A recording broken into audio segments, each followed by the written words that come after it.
মাঝে মাঝে জীবনে যদি এরকম সুন্দর মুহূর্তগুলো আসে না, অনেকটাই ভালো লাগে। সারাদিন সংসারে কাজকর্ম করতে করতে এই সুন্দর সুন্দর মুহূর্তগুলো যে আসে না জীবনে, এটা একদম স্মৃতি হয়ে থেকে যায়। তো যাই হোক, অনেক দিন পর যেহেতু দিদির বাড়িতে এসেছি, আর দিদির বাড়িতে এত সুন্দর একটা নদীর পাড়, এত সুন্দর জায়গাটা কি বলবো। আর আগের দিন আমি নাইটি পরে এখানে এসেছিলাম, তবে ইচ্ছে ছিল আমার শাড়ি পরে একটু ভিডিও করব আর কয়েকটা ফটো উঠবো। তো সেদিন তো হয়নি। তার পরের দিন দুপুরবেলা আমি চলে এসেছি, সকালের খাওয়া দাওয়া করে আর কি দুপুরবেলা শাড়ি পরে চলে এসেছি কয়েকটা ভিডিও করার জন্য আর ফটো তোলার জন্য। আর প্রীতম আর প্রীতি ওরা তো অনেকটাই খুশি, কারণ আমাদের ওখানে তো ছোট ছোট পুকুর আছে। ছোট ছোট পুকুরে তো আর স্নান করা হয় না, নদীতে এসে দুদিন ধরে স্নান করছে, অনেক মজা করছে। সকালবেলা আমরা সবাই চা খেয়ে নিয়েছি, মাওয়াইমা চা করেছিল, বসে বারান্দার মধ্যে সবাই খেয়েছি। আর ওই যে এখন বাচ্চা হয়ে গেছে বাড়িতে, ওদেরই হচ্ছে 3টা বাচ্চা, আমার 2টো বাচ্চা, তো 5টা বাচ্চা কিন্তু বাড়িতে। ওদের তো আর চা খেয়ে হয় না, ওদের তো খিদে পেয়ে যায় না তাড়াতাড়ি। তো সেই জন্যে মাওয়াইমা বলল পাশের দোকান থেকে ম্যাগি আনতে। তো পাশের দোকান থেকে ম্যাগি আনা হয়েছিল, তো ম্যাগি খেয়ে আর ম্যাগিটা যখন খাওয়া হলো তখন আমার জন্য একটি মাওয়াইমা ম্যাগি রেখে দিয়েছিল। আমি বাইরে চলে গিয়েছিলাম, জানো তো এদের বাড়িতে এক ফোঁটাও হচ্ছে নেট ভালো করে পায় না। আমি যে ভিডিও আপলোড দেব, সেই ভিডিও আপলোড দেওয়ার মতো নেট এখানে নেই। তো সেই জন্য আমি বাইরে চলে গেছিলাম।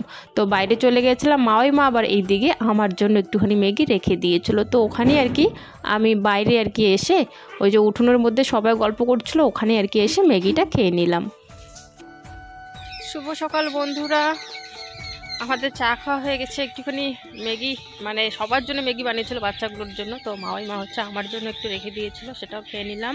বাসনগুলো মাজার পর এই যে চলে আসলাম একটু বাইরেটা দেখার জন্য। আর বাইরেটা দেখো, এই যেহেতু নদীর পাশেই, এই যে নদী দেখতে পাচ্ছ তোমরা, এই যে নদী, আর এটা হচ্ছে দিদিয়ার বাড়ি। দেখো তো এই যে রাস্তাটুক শুধু, এই যে রাস্তাটা শুধু, রাস্তাটা পার করলে দেখো সুন্দর নদী। তো এই যে সকাল সকাল দেখতে কিন্তু খুব সুন্দর লাগছে, তাই চলে আসলাম একটু নদীর পাড় এখানে আর কি দেখার জন্য। আর দেখো সকালবেলা হচ্ছে এই লাউটা তো ভালো হয়নি, ওই যে একটুখানি লাউয়ের ডগা আছে, মাওয়াই হচ্ছে এখান থেকে লাউয়ের ডগা আর কি কয়েকটা নিল, রান্না হচ্ছে, দিদি রান্না করছে। আর এইদিকে হচ্ছে ওরা দেখো লাপা শাক ফেলেছে, লাপা শাক ফেলেছে। তো লাপা শাক নাকি দুপুরবেলা খাবে, দিদি বলছিল দুপুরবেলা আর কি খাওয়া দাওয়ার পর তুলবো আমরা লাপা শাক। সেরকম হয়নি, তাও আর কি তুললে পরে হয় খাওয়ার মতো। ওই যে দিদি এর গরু ওখানে। আর জানো তো এদের গাই আছে, দুধ দেয় অনেকগুলো করে, দুধ হয় 1 কেজি 1.5 কেজি করে দুধ হয়। আজকে আবার দুধ হবে না, কারণ হচ্ছে এই যে বাছুর বাঁধা হয়নি, বাছুর সারা রাত ওর মার দুধ খেয়ে নিয়েছে, তো সেই জন্য আজকে আর দুধ হবে না। সকালবেলা যখন গরু বের করা হয়েছিল তখনই কিন্তু খাবার দেওয়া হয়ে গেছিল। আমি এখানে একটুখানি খ্যার এমনিতেই বের করছিলাম, কারণ ওখানে দেখছিলাম ছোট ছোট 2টো যে বাছুর আছে ওদের খ্যার শেষ হয়ে গেছে। তো ভাবলাম চলো, ভালোও লাগে আমার বের করতে, টেনে টেনে যে একটু একটু করে বের করতে হয়, বেশ মজা লাগে। তো একটুখানি বের করলাম, বের করে আর কি এই যে ছোট ছোট বাছুর 2টো যে আছে ওদেরকে এখন দিয়ে দিব, কারণ ওরা দেখি চুপচাপ বসেছিল, খাচ্ছিল না। আর একটুখানি ছিল ওখানে, শেষ হয়ে গেছিল, সেই কারণে আমি এখন দিয়ে দিচ্ছি, বেশ ভালো লাগে দিতে।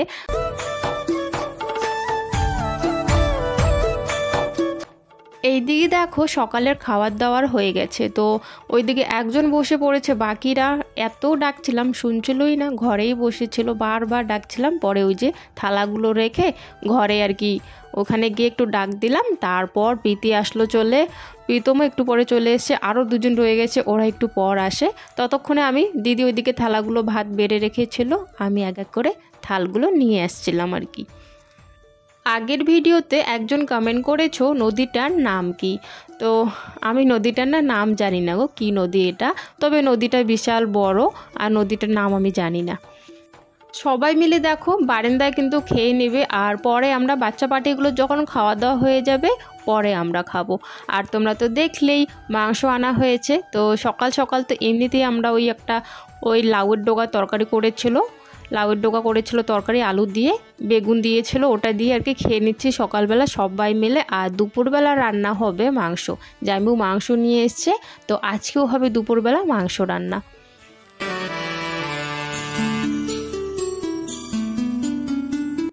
এইদিকে আবার মাওয়াই মায়েরা যেহেতু নিরামিষ খায়, দুদিন ধরে মাংস রান্না হচ্ছে, নাক বন্ধ করে এভাবে বেড়াচ্ছে মাওয়াই মা। তো আমি চান করে নিয়েছি বন্ধুরা, চান করে একটু রেডি হয়ে নিয়েছি, কয়েকটা এখানে ভিডিও বানাবো এই জায়গাটাতে, আর হচ্ছে কয়েকটা ফটো উঠবো। এই যে একদম ফাঁকা নদীর পার, আর ওই দিকে আছে প্রীতম প্রীতি, সবাই ওরা হচ্ছে ঘাস কাটতে গেছে। আমি ওদের কাছে যাচ্ছি এখন, এই যে শাড়ি পরে বেরোচ্ছি।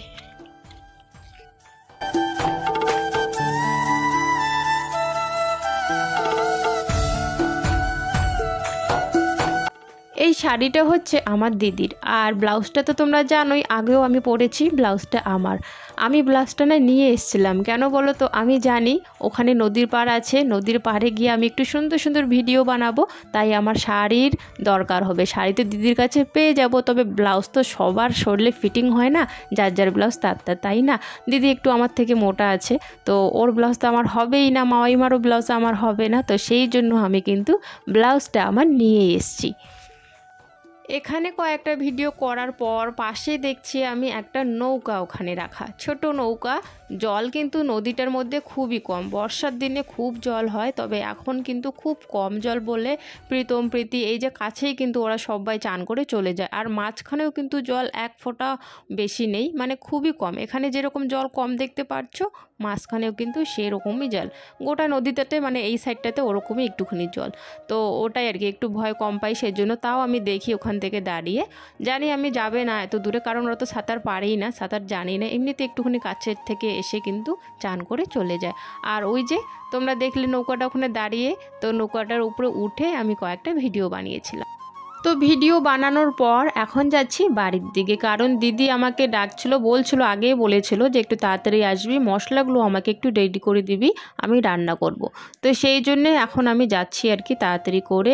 এসে দেখি জাম্বু এই যে মাংস ধুয়ে দিচ্ছে দিদিকে, আর আমি এখন বসে বসে ওই রসুন পেঁয়াজ এগুলো ছুলে দেব, তারপরে ওকে একটু রান্নাঘরে একটু আমি হেল্প করব। বুঝতে পারছো, অনেক লোকের রান্না দিদি, অনেক লোকের রান্না খুবই কম করে, বেশি করে না, কারণ যেহেতু ওরা ওখানে 4 জন মানুষ, তো 4 জন মানুষের শুধু কিন্তু রান্নাবান্না ওর করার অভ্যাস, বেশি লোকের রান্না কিন্তু ঠিকমতো করতে পারে না। তো সেই জন্য জাম্বু সবসময় ওকে হেল্প করে, আর আমি যেহেতু এখন এসছি, আমি এখন দিদিকে একটু করে হেল্প করে দিচ্ছি। এই যে মাংসটা রান্না হচ্ছে, দিদি আর কি বসিয়ে দিয়ে গেছিলো, আর আমি কষানটা করলাম, ঝোলে জলটা দিয়ে দিলাম, জালটা উঠলে পরে হয়ে যাবে মাংস রান্না। ডাল হয়ে গেছে, ভাত হয়ে গেছে। খাওয়া দাওয়া করার পর আমার মনে পড়লো জামা কাপড় তো বাইরে আছে, এগুলোকে তো এখনই নিয়ে আসতে হবে, কারণ একটু পর আমরা বাড়িতে চলে যাব। তো জামা কাপড়গুলো আবার ভুলে না যাই, সেই কারণে চলে আসলাম বাইরে জামা কাপড়গুলো নেওয়ার জন্য।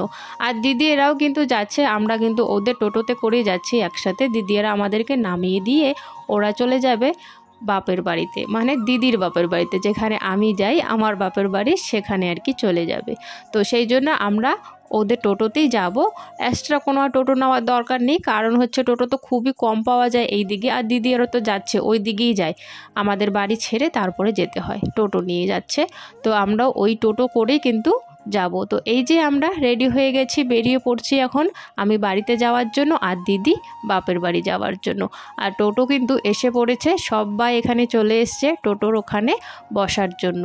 আর আমি না এই নাইটিটা পরেছিলাম, নাইটি তো না, এটা একটা আর কি লং জামার মতোই, তো ওটা আমি পরেছিলাম চান করে, ওটার পাল্টালাম, মানে পাল্টাইনি আবার, ওটার মধ্যেই ওটার উপরে সোয়েটারটা পরে নিলাম, ওইভাবেই যাব আর কি, কাছেই, খুব দূর না। আর এই এটা তো নাইটি না, যে এটা একটা জামা, লং জামা, তো নাইটি হিসেবে আর কি আমি মাঝে সাঝে আর কি পরি, তো সেই জন্যে ভাবলাম চলো ওটার উপরে সোয়েটারটা পরে নিই, তাহলে একটু লং মেডির মতো দেখা যাবে। তো সেই জন্য ওইভাবে পরে যাচ্ছি, আর কাছাকাছি তো বাড়ি, সেই জন্য। আর এই যে নদীর পাড়টা তোমাদেরকে লাস্ট দেখিয়ে দিচ্ছি, খুব ভালো লাগলো এখানে আর কি আমার। তো এখন বাড়িতে চলে এসেছি, সন্ধ্যার সময় না, বাড়িতে এসে এখন একটু ঘরটা একটু গুছিয়ে নিচ্ছি, কারণ এই যে আমরা যখন যাই তখন না 2-1টা জামা কাপড় বিছানায় রেখে দিয়েছিলাম, আর যে আমি এসেছি ওখান থেকেও কিছু জামা কাপড় নিয়ে এসেছি, তো এখানেই ফেলে রেখেছি বিছানার মধ্যে। জামা কাপড়গুলো তো ভাঁজ করবই, জামা কাপড়গুলো এখন একটু সাইডে রেখে দিচ্ছি, তার আগে বিছানার চাদরটা আমি পাল্টাবো এটা। আর এই যে ব্যাগটাতে, এই ক্যারি ব্যাগটাতে আছে তোমার প্লাস্টিকের মধ্যে আছে আমার ভিজে জামা কাপড়। জামা কাপড়গুলো জানো তো একটাও শুকোয়নি, তো ওই যে প্লাস্টিকের মধ্যে ভরে আমি নিয়ে এসেছি।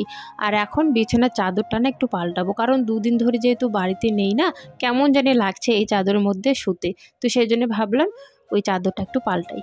আর এই যে জামা কাপড়গুলো ভিজা জামা কাপড়গুলো এখন তো আমি বাইরে রাখবো ঠিকই, তবে কালকে সার্ফ দিয়ে আবারও ধুয়ে দেবো। কেন বলো তো, ওই যে ওখানে নদী পাড়ে ওখানে চান করেছে, তো আমি জামা কাপড়গুলো এত ভালো করে ধুই, বুঝতেছি না আমি কোনোভাবেও, একটা যে বালু বালু কেমন জানি লাগে না, একটু বালু বালু টাইপের জামা কাপড়ের মধ্যে রয়েই যাচ্ছিলো। তাই ভাবলাম যে না, ওখানে আর ধুয়ে লাভ নেই, বাড়িতে গিয়ে ভালো করে ধুবো। ওই জন্যে জানো তো আমি নদীতে চান করতে চাই না, আমার একদমই ভালো লাগে না নদীতে চান করা, একদমই ভালো লাগে না সত্যি। এই যে শরীরটা কেমন যেন বালু বালু হয়ে যায়, জামা কাপড়ও একদম বালু বালু টাইপের হয়ে যায়, যতই ধোও না কেন ভালো করে যেতেই যায় না, এরকম হয় বলে আমার ভালো লাগে না। তবে বাচ্চারা দুদিন ধরে চান করছিল, একটু কেমন যেন বালু বালু টাইপের কিচকিচ কিচকিচ করছিল, তো ভাবলাম বাড়িতে নিয়ে গিয়ে সার্ফ দিয়ে ভালো করে ধুয়ে দেবো। আর যেহেতু ভিজা ওইভাবে ক্যারি ব্যাগে তো আর রাখা যাবে না, তাই বিছানাটা পাতার পর আমি বাইরের তারে জামা কাপড়গুলো একটু মেলে দিই।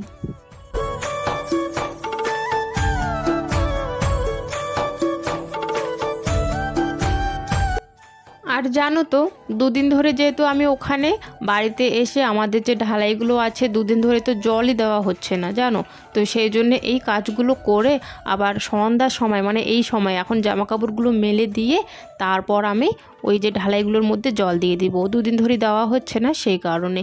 আর জামা কাপড়গুলো মেলে জল দেওয়ার পর চলে যাব রান্নাঘরে, কারণ দুপুরবেলা তো খেয়ে এসছি, অত খিদে নেই, আর তাও তো রাতে একটু খেতে হবে তাই না, তো সেই জন্যে রান্নাঘরে চলে যাই। আর ছেলে বলছিল রেশন দিয়ে দিয়েছে, আমি এসে দেখি রেশন দিয়ে দিয়েছে, তো রেশন যেহেতু আনা হয়ে গেছে, রেশনে চাল আটা দিয়েছে, তাই আর কি রাতে ভাবছি কয়েকটা রুটি বানাবো।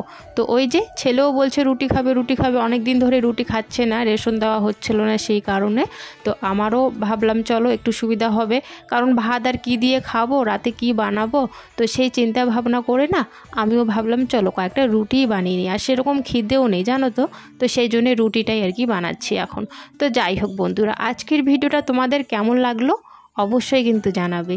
তোমাদের সাথে দেখা হচ্ছে আগামীকাল নতুন দিনে নতুন একটা ভিডিওর সাথে। সবাই ভালো থেকো, সুস্থ থেকো, আর যদি ভালো লাগে ভিডিওটা একটা লাইক দিতে ভুলো না। টাটা।